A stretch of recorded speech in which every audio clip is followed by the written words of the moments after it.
नमस्कार। आज हमारे सामने एक खास डॉक्यूमेंट है, distillation column work scope for shutdown. इसे तैयार किया है जुबेर अहमद ने, जिन्हें तेल और गैस इंडस्ट्री में प्लानिंग इंजीनियरिंग का कोई 15 साल का अनुभव है। और ये डॉक्यूमेंट है mechanical engineer, supervisor, foreman, fitter, वो लोग जो सीधे फील्ड पर काम करते हैं उनके लिए। तो आज हम इसी के जरिए ये समझने की कोशिश करेंगे कि एक बड़े तेल और गैस प्लांट में डिस्टिलेशन कॉलम जैसे ज़रूरी इक्विपमेंट को बंद करने, उसका इंस्पेक्शन करने और फिर से चालू करने का पूरा प्रोसेस आखिर होता कैसे है। ये सुनने में काफ़ी टेक्निकल लग सकता है, पर हाँ, कोशिश करेंगे इसे आसान बनाने की। देखते हैं इसमें क्या खास है। बिल्कुल। और ये समझना ज़रूरी है कि ये सिर्फ स्टेप्स की लिस्ट नहीं है। ये पूरी प्रक्रिया सेफ्टी और उस महंगे इक्विपमेंट की लाइफ के लिए, उसके लिए बनी है। हर स्टेप, खासकर जब आप इतने हाई प्रेशर और टेम्परेचर वाले माहौल में काम कर रहे हो, वो सोच समझकर तय किया गया है। ये डॉक्यूमेंट दिखाता है कि कैसे प्लानिंग और डिसिप्लिन ही इस तरह के कॉम्प्लेक्स काम की बैकबोन है। तो ठीक है, शुरू करते हैं। डॉक्यूमेंट इस पूरे काम को मोटे तौर पर 3 हिस्सों में बांटता है। शटडाउन से पहले की तैयारी, फिर असल शटडाउन के दौरान का काम, और फिर सब कुछ समेटना, शटडाउन के बाद की एक्टिविटीज। सबसे पहले देखते हैं प्री शटडाउन यानी तैयारी वाले फेज में क्या होता है। पहला कदम तो हमेशा की तरह परमिट लेना ही होगा, है ना? हाँ बिल्कुल, वर्क परमिट तो सबसे पहले चाहिए। जरूरत के हिसाब से स्कैफोल्डिंग मचान लगाना, ताकि ऊंचे हिस्सों तक पहुंच सके। इसके बाद आता है इंसुलेशन हटाने का काम, खासकर उन जगहों से जहां ब्लाइंड लगाने हैं या जहां मैनवेज है। मैनवे कॉलम में अंदर जाने के रास्ते। सही? हाँ बिल्कुल। और हाँ, सही इक्विपमेंट की पहचान करके उस पर टैग लगाना भी बहुत जरूरी है, ताकि कोई कंफ्यूजन न हो। ये तैयारी वाला फेज ना, वाकई एक तरह से नींव है। सोचिए, अगर सही जगह से इंसुलेशन नहीं हटाया तो बाद में ब्लाइंड फिट करने में या इंस्पेक्शन में कितनी दिक्कत आएगी। और टैगिंग, अरे ये तो सेफ्टी के लिहाज से बहुत ही क्रिटिकल है। एक जैसे दिखने वाले कई इक्विपमेंट हो सकते हैं। सही टैगिंग पक्का करती है कि काम सही जगह पर ही हो। ये छोटी सी सावधानी बड़ी दुर्घटनाओं को टाल सकती है, सच में। अच्छा, तैयारी में सामान जुटाना भी शामिल होगा, जाहिर है। डॉक्यूमेंट में ब्लाइंड्स, नई गैस्केट, जरूरी टूल्स, हवा के लिए एग्जॉस्ट फैन या एयर मूवर, 24 वोल्ट की सेफ लाइटिंग और जरूरत पड़ने पर रस्सी पुली का जिक्र है। ये सब पहले से रेडी रखना पड़ता होगा। हाँ, बिल्कुल, अनिवार्य रूप से। ये सब चीजें काम को सेफली और एफिशिएंटली करने के लिए चाहिए ही चाहिए। ब्लाइंड्स पाइपलाइनों को पूरी तरह आइसोलेट अलग कर देते हैं। एयर मूवर बंद जगहों में ताज़ी हवा बनाए रखते हैं और खतरनाक गैसों को जमा होने से रोकते हैं। ये कन्फाइंड स्पेस सेफ्टी का बहुत अहम हिस्सा है। अच्छा। और 24 वोल्ट जैसी लो वोल्टेज लाइटिंग का इस्तेमाल ऐसी जगहों पर आग या बिजली के झटके के खतरे को कम करता है। हर चीज का एक मकसद है, यू नो।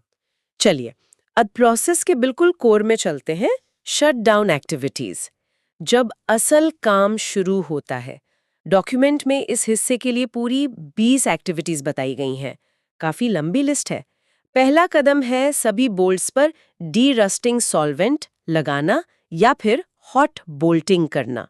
हॉट बोल्टिंग, ये सुनने में थोड़ा अलग है। क्या है ये? हाँ, हॉट बोल्टिंग एक खास तकनीक है। देखिए, अक्सर क्या होता है, खासकर पुराने या बहुत गर्म चलने वाले इक्विपमेंट में बोल्ट जंग लगने या गर्मी के कारण एकदम जाम हो जाते हैं। इन्हें नॉर्मल तरीके से खोलना मुश्किल होता है और ज्यादा जोर लगाने पर बोल्ट टूट सकता है या फ्लेंज को नुकसान पहुंच सकता है। हॉट बोल्टिंग में कंट्रोल्ड तरीके से बोल्ट को गर्म किया जाता है या फिर स्पेशल हाइड्रोलिक टूल्स का इस्तेमाल करके उन्हें ढीला किया जाता है या सही टेंशन तक कसा जाता है। इससे इक्विपमेंट को नुकसान पहुंचाए बिना सेफ तरीके से काम करने में मदद मिलती है। अच्छा, जो बोल्ट फंस गए हैं उनसे निपटने का एक सेफ तरीका, समझ गई। इसके बाद डॉक्यूमेंट में सभी मैनवे खोलने का जिक्र है और साथ ही एक ब्लाइंड लिस्ट के हिसाब से ब्लाइंडिंग करने का, यानी जो तय पाइपलाइंस है उनको ब्लाइंड लगाकर बंद करना। ये आइसोलेशन को और पक्का करता है। बिल्कुल। फिर अगर कॉलम के अंदरूनी हिस्सों पर काम करना है, जैसे ट्रे वगैरह, तो अंदर मचान लगाने की जरूरत पड़ सकती है। ट्रे मैनवे भी खोले जाते हैं ताकि ट्रे तक सीधी पहुंच बन सके। और मैनहोल पर एयर मूवर और 24V लाइटिंग लगाना तो जैसे अब स्टैंडर्ड प्रोटोकॉल बन गया है। बिल्कुल, और ये प्रोटोकॉल लाइफ सेविंग हो सकते हैं, किसी भी बंद जगह जैसे कॉलम के अंदर काम करना हमेशा रिस्की होता है। एयर मूवर ऑक्सीजन लेवल बनाए रखता है और खतरनाक गैसों को हटाता है, जबकि सेफ लाइटिंग अंदर देखने और काम करने में मदद करती है। और अंदर मचान लगाना ये सिर्फ पहुंचने के लिए नहीं, बल्कि अंदर काम करने वाले टेक्नीशियन की सेफ्टी के लिए भी जरूरी है, ताकि वो स्टेबल और सेफ प्लेटफॉर्म पर काम कर सकें। अंदर जाने से पहले सेफ्टी चेक तो होगा ही।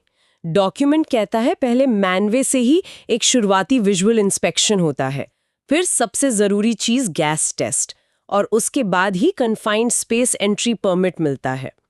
क्या ये परमिट लेना बहुत मुश्किल प्रोसेस होता है? मुश्किल से ज्यादा मैं कहूंगा ये बहुत जिम्मेदारी वाला प्रोसेस है। गैस टेस्ट में फ्लेमेबल गैस, टॉक्सिक गैस जैसे H2S और ऑक्सीजन के लेवल की जांच होती है। जब सारी रीडिंग्स सेफ लिमिट के अंदर होती हैं, तभी एक authorised person confined space entry permit जारी करता है। इस परमिट में अंदर जाने वालों के नाम, काम कितनी देर चलेगा, क्या सावधानियां बरतनी है, इमरजेंसी प्लान, ये सब लिखा होता है। ये सिर्फ एक कागज नहीं, सेफ्टी की गारंटी है। सही बात है। सुरक्षा पक्की होने के बाद अंदरूनी सफाई का नंबर आता है। इसका भी एक क्रम है, पहले प्री क्लीनिंग इंस्पेक्शन, फिर मैनुअल सफाई, और अगर जरूरत पड़े जैसे बहुत ज्यादा गंदगी या हार्ड डिपॉजिट हो तो हाई प्रेशर वाटर जेट या दूसरी स्पेशल टेक्निक से सफाई, और आखिर में सफाई की मंजूरी भी लेनी पड़ती है।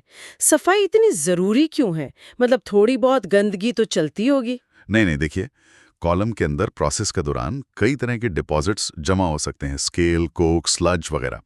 ये जमाव न सिर्फ कॉलम की एफिशिएंसी घटाते हैं, बल्कि अपने नीचे कोरोजन यानी जंग या क्रैक्स जैसी सीरियस प्रॉब्लम्स को छुपा सकते हैं। अच्छा। अगर ठीक से सफाई ना हो तो इंस्पेक्शन इफेक्टिव नहीं होगा। आप सिर्फ ऊपर ऊपर से देखेंगे, असल प्रॉब्लम छुपी रह जाएगी।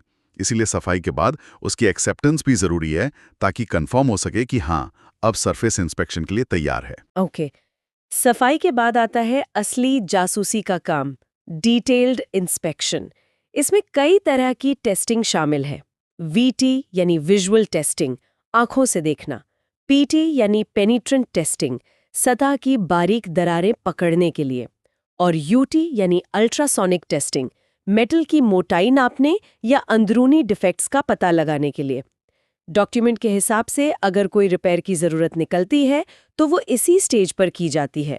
यहाँ तक कि वेल्डिंग वाले जॉइंट्स की बफिंग यानी घिसाई भी की जा सकती है, अगर इंस्पेक्शन टीम कहे। ये सभी नॉन डिस्ट्रक्टिव टेस्टिंग यानी NDT के तरीके हैं। इनका सबसे बड़ा फायदा यह है कि ये इक्विपमेंट को बिना तोड़े या काटे उसकी अंदरूनी हेल्थ बता देते हैं।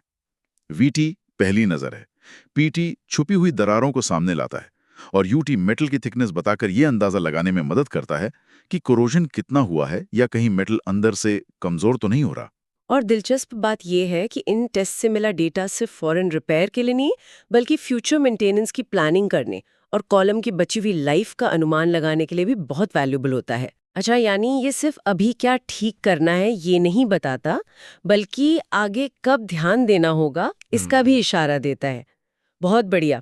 अच्छा, जब सारा इंस्पेक्शन और रिपेयर का काम पूरा हो जाता है, तब ऑपरेशन, रिलायबिलिटी और प्रोसेस, मतलब अलग अलग एक्सपर्टीज वाली टीमें मिलकर फाइनल मुआयना करती हैं।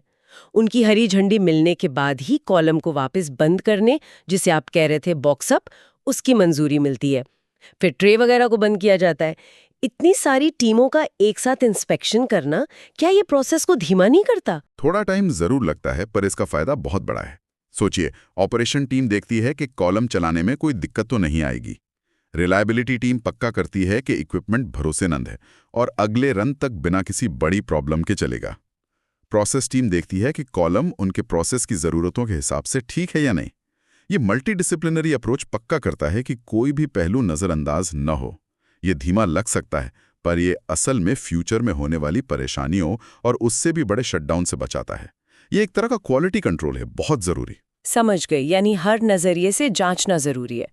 ठीक है, तो कॉलम के अंदर का काम पूरा, इंस्पेक्शन पूरा, रिपेयर पूरा और बॉक्सअप की मंजूरी भी मिल गई।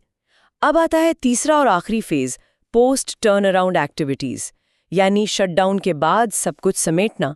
इसमें सबसे पहला काम क्या होता है? डॉक्यूमेंट के अनुसार उन सभी ब्लाइंड्स को हटाना जो पाइपलाइनों को बंद करने के लिए लगाए गए थे। हाँ, बिल्कुल। इसके बाद जहां से ब्लाइंड हटाए हैं उन कनेक्शंस को वापस जोड़ना, इसे डी ब्लाइंडिंग कहते हैं। और फिर बोल्ट्स को सही क्रम में और सही टॉर्क यानी तय कसाव तक कसना। ये टॉर्किंग वाला हिस्सा काफी अहम लगता है। आखिर में मैनवे को भी ठीक से बंद करना होता है। डी ब्लाइंडिंग और टॉर्किंग वाकई बहुत क्रिटिकल है। अगर बोल्ट्स को सही सीक्वेंस में या सही टॉर्क तक नहीं कसा गया तो फ्लैंज ठीक से बैठेगा नहीं।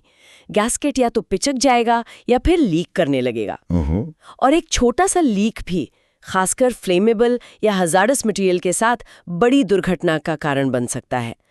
टॉर्क की सही वैल्यू और कसने का सही पैटर्न, जैसे स्टार पैटर्न में कसना, ये पक्का करता है कि प्रेशर बराबर पड़े और एक मजबूत लीक प्रूफ सील बने। इसमें जरा सी भी लापरवाही नहीं की जा सकती। इसके बाद तो शायद वही सब काम होंगे जो पहले किए थे, बस उल्टे क्रम में, जैसे टेम्पररी लाइटिंग और एयर मूवर हटाना, अगर मचान लगा था तो उसे खोलना, और जहां से इंसुलेशन हटाया था उसे वापस लगाना। हाँ बिल्कुल वही सब। और सबसे आखिर में, लेकिन शायद सबसे जरूरी कामों में से एक, हाउसकीपिंग। पूरे वर्किंग एरिया की अच्छी तरह सफाई, और इसके बाद मिलती है फाइनल क्लियरेंस या एक्सेप्टेंस। हाउसकीपिंग को इतना महत्व क्यों दिया जाता है? मतलब सफाई ही तो है। नहीं, अच्छी हाउसकीपिंग सिर्फ जगह को साफ सुथरा दिखाना नहीं है, इसका गहरा सेफ्टी एंगल है। काम के दौरान कोई टूल, नट बोल्ट, कपड़े का टुकड़ा या कोई और मलबा छूट सकता है। अगर ये चीजें इक्विपमेंट के अंदर या आसपास रह गईं, तो ये अगली बार इक्विपमेंट चलने पर गंभीर समस्या पैदा कर सकती हैं। मशीनरी को जाम कर सकती हैं या किसी आने जाने वाले के लिए ट्रिपिंग हैजार्ड बन सकती हैं। इसलिए पूरी तरह सफाई और जांच के बाद ही फाइनल एक्सेप्टेंस दी जाती है, जिसका मतलब है कि अब ये कॉलम सेफली ऑपरेशन के लिए तैयार है। तो ये थी एक डिस्टिलेशन कॉलम के शटडाउन और फिर उसे दोबारा तैयार करने की पूरी कहानी। ये वाकई एक बहुत ही सिस्टमैटिक, बारीकी से प्लान किया गया और डिसिप्लिन से भरा काम है। तैयारी से लेकर मेन काम के दौरान कदम कदम पर सेफ्टी चेक, ढेर सारे इंस्पेक्शन, सफाई, रिपेयर और फिर हर चीज को ध्यान से समेटना, हर फेज अपने आप में कितना क्रिटिकल है। सेफ्टी रूल्स का पालन और इक्विपमेंट का सही इस्तेमाल तो जैसे इस पूरी प्रक्रिया की आत्मा है। बिल्कुल सही कहा आपने। तो ये डॉक्यूमेंट दिखाता है कि बड़े इंडस्ट्रियल प्लांट्स में सेफ्टी, प्रिसिजन और टीम वर्क का क्या महत्व है। हर कदम, हर जांच, हर परमिट का एक ही मकसद है, लोगों की सेफ्टी, एनवायरनमेंट की सेफ्टी और प्लांट के एसेट्स की सेफ्टी। ये सिर्फ एक रूटीन मेंटेनेंस नहीं है, ये इंजीनियरिंग, प्लानिंग और सैकड़ों लोगों के कोऑर्डिनेटेड एफर्ट का नतीजा है, ताकि हम और आप रोजमर्रा की जिंदगी में जिन प्रोडक्ट्स का इस्तेमाल करते हैं, उनका प्रोडक्शन सेफली और लगातार चलता रहे। इस पूरी प्रक्रिया को समझने के बाद ये सोचने पर मजबूर होती हूँ कि ये जटिल शटडाउन प्रक्रियाएं सिर्फ इन मशीनों को सालों साल चलाने के लिए ही नहीं, बल्कि उन हजारों लोगों की सुरक्षा के लिए कितनी जरूरी है जो इन प्लांट्स के अंदर और आसपास काम करते हैं और रहते हैं। शायद अगली बार जब हम अपनी गाड़ी में पेट्रोल भरवाएं या प्लास्टिक से बनी कोई चीज इस्तेमाल करें, तो एक पल को सोचें कि इसके पीछे कितनी गहरी इंजीनियरिंग, कितनी सावधानी और कितने लोगों की मेहनत और अनुशासन छिपा है। बिल्कुल सही।